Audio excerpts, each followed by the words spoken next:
આજે આપણે બુલેટને ઢાળ પર ચડાવી દીધું અને આ એક ટ્રેન અને બીજી ટ્રેન બંધ થવાનું નામ જ નથી લેતી ક્યાં. તમારું સ્વાગત છે મારા નવા મિની બ્લોગમાં. આજે શિવરાત્રી હોવાથી તમને ખૂબ ખૂબ શુભકામનાઓ હું તમને આપું છું. ડોલમાં પાણી ભરીને બધા જ કુંડાને પાણી પાઈને હવે હું નાવા જઈશ. નાયા બાદ હવે મહાશિવરાત્રી હોવાથી મહાદેવજીના દર્શન કરવા માટે હું મહાદેવજીના મંદિરે પહોંચી ગયો.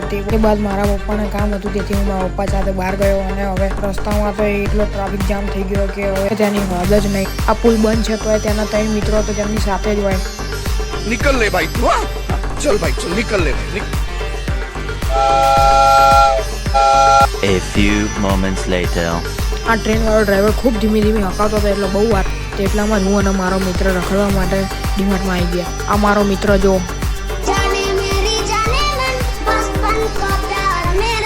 આજે તો હું રોનાલ્ડો અને મેસીને પણ પાછળ પાડી. क्या बात है सर, क्या बात. મારા જેટલું સાચું તો કોઈ ના બોલી શકે. તો સૌ મિત્રોને મારા તરફથી મહાશિવરાત્રીની શુભકામના અને હવે આપણે અંત તરફ જઈએ.